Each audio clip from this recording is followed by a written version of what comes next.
सच्चिदानन्दरूपाय विश्वोत्पत्त्यादिहेतवे तापत्रयविनाशाय श्रीकृष्णाय वयं नुमः। श्रीकृष्णाय नमो नमः। श्रीकृष्णाय वयं नुमः।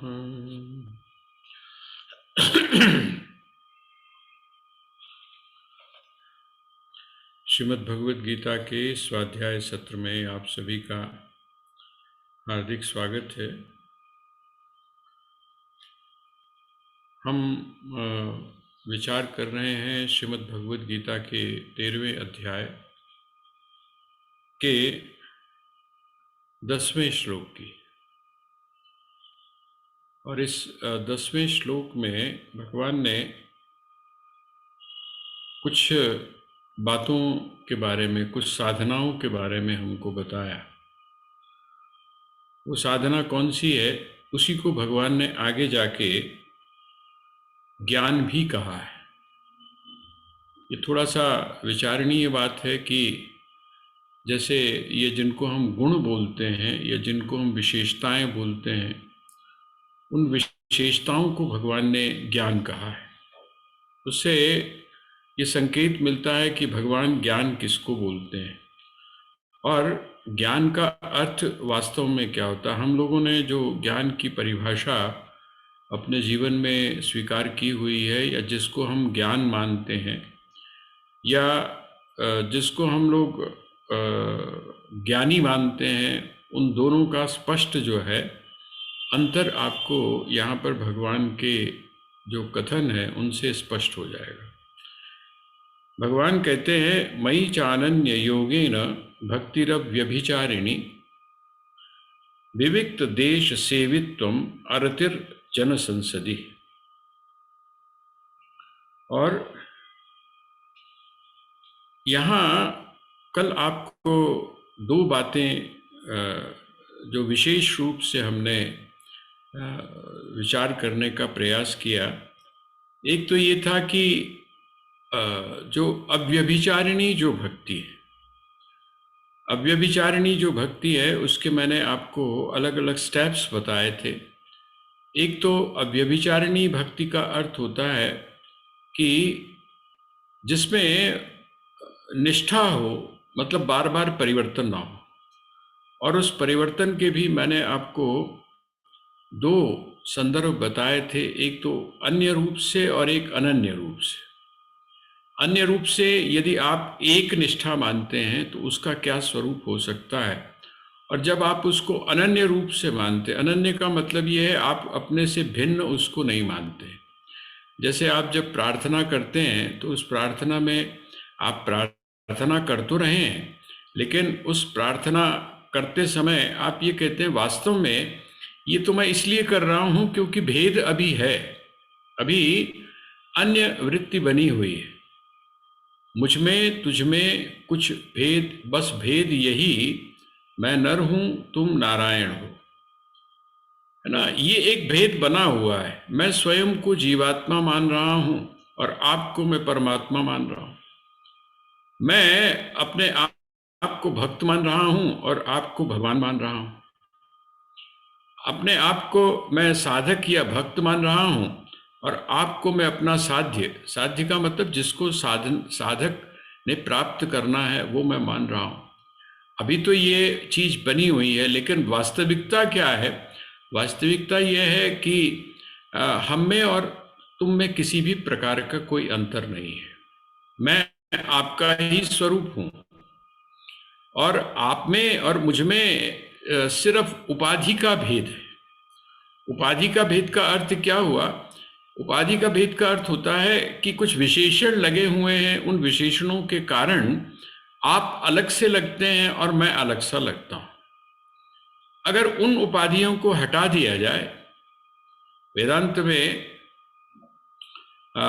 उसके लिए बड़ा अच्छा एक उदाहरण दिया जाता है। मैंने आपको पहले भी इसके बारे में चर्चा की है कि जैसे आकाश जो है, आकाश क्या है? आकाश तो व्यापक है ना। कौन सा स्थान ऐसा है जहां पर आकाश ना हो? आकाश का अर्थ जो है वो है अवकाश। आकाश सर्वत्र है, सारी जगह है। सबसे सूक्ष्म तत्व होने के कारण सारी जगह वो व्याप्त है, लेकिन व्याप्त होने के बावजूद हम उसको बांध लेते हैं। कैसे बांध लेते हैं? जैसे हम बोलते हैं कि जो घड़ा है, घट जो है, उस घट में जो आकाश है उसको हम क्या बोल देते हैं? उसको हम घटाकाश बोल देते हैं। उसको हम घटाकाश बोल देते हैं। घर के अंदर जो आकाश है वो घर रूपी जो उपाधि है उससे युक्त होता है, इसलिए हम उसको क्या बोलते हैं? मठ का अर्थ होता है घर, तो घटाकाश और मठाकाश हम बोल दें। देखिए, आकाश तो एक ही है, लेकिन उपाधि से युक्त होने के कारण हमने उसको क्या कह दिया? एक जगह हमने उसको नाम दे दिया घटाकाश और एक जगह हमने उसको दे दिया मठाकाश और एक हमने उसको कह दिया व्यापक।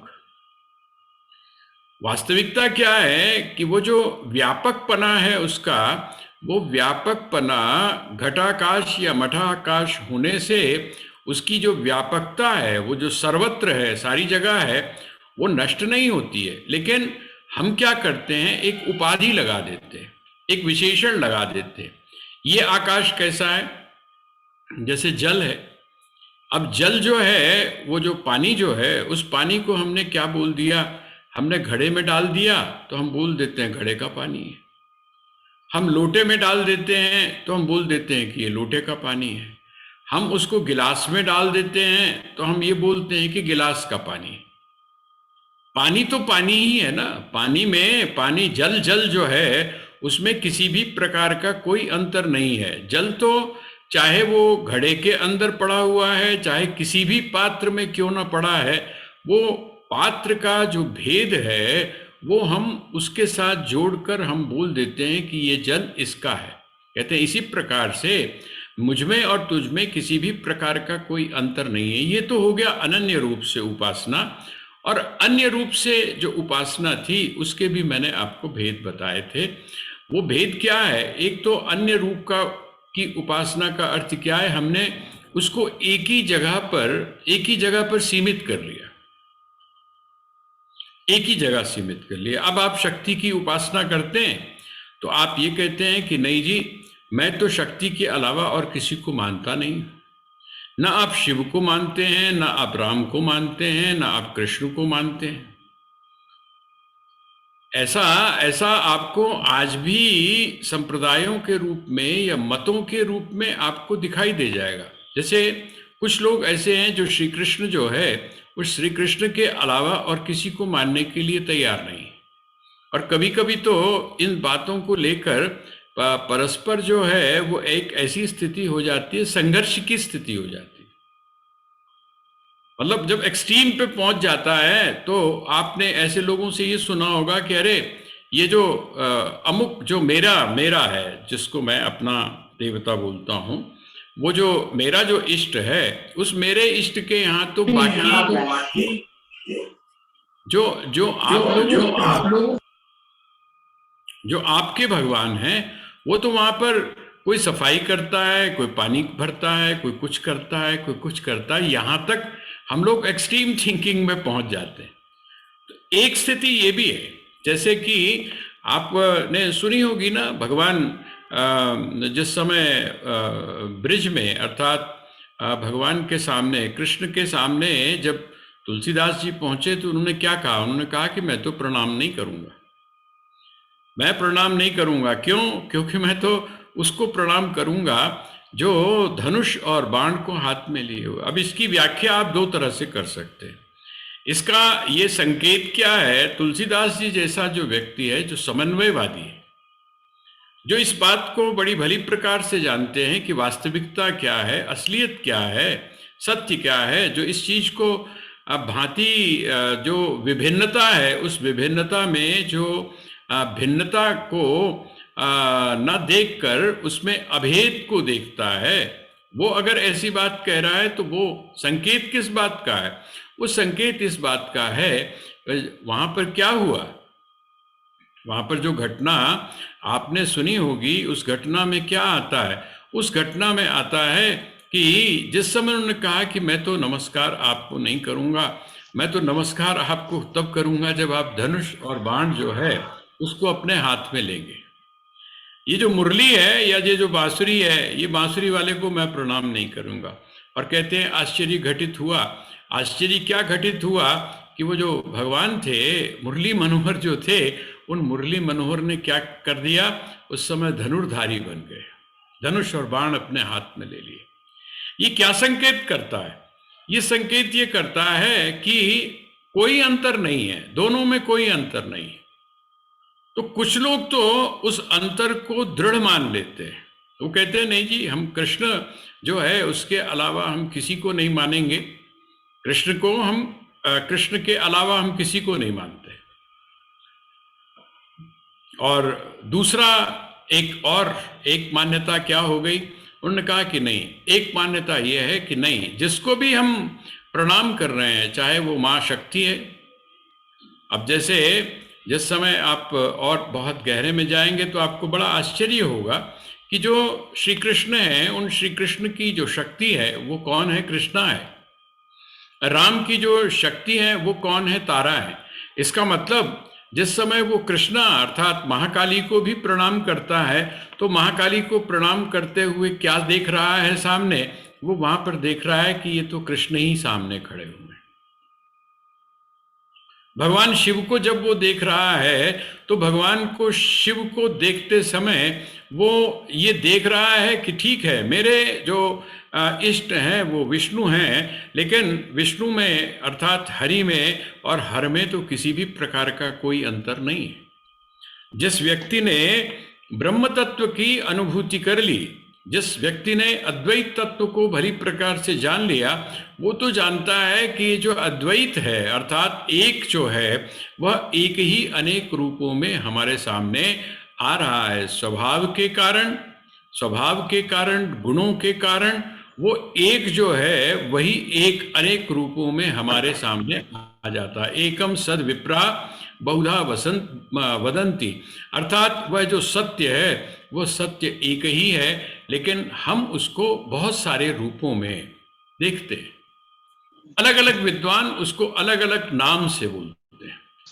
आपने एक श्लोक आता है हमारे यहाँ आमतौर पे, महापुरुष लोग उसका मंगलाचरण करते हैं, यम शैवा समुपासते शिव इति ब्रह्मेति वेदांतिनो, कि जिसकी उपासना जो शैव है वो शिव के रूप में करते हैं, जिसकी उपासना जो ब्रह्म तत्व अर्थात अद्वैत तत्व को जानने वाले हैं वो ब्रह्म के रूप में करते हैं।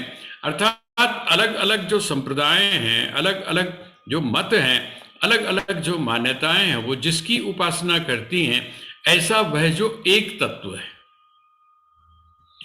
तो यहां पर इस प्रकार से हम इसकी व्याख्या करें कि भक्ति अव्यभिचारिणी, अव्यभिचारिणी भक्ति का अर्थ क्या है? जो भक्ति के स्वरूप को सही प्रकार से समझकर और परमात्मा का ही चिंतन करता है। यहाँ तक कि जब आप बहुत एक वेदांत के उच्चतम रूप में जाएंगे तो वहाँ पर तो संसार रह ही नहीं जाता है। वहाँ पर संसार की जो दृष्टि है, संसार के प्रति जो दृष्टि है, वो भी कैसी दृष्टि हो जाती है? वो भगवत दृष्टि हो जाती है। संसार तब वहाँ पर रह नहीं जाता है, संसार नहीं रह जाता है, बल्कि उस संसार के भीतर जो विराजमान परम तत्व है, उस परम तत्व को जब कोई व्यक्ति अनुभूति के स्तर पर ले आता है तो ये है अव्यभिचारिणी भक्ति। भक्तिरव्यभिचारिणी, और दूसरा फिर आपको कहा था विविक्त देश सेवित्वम। कहते हैं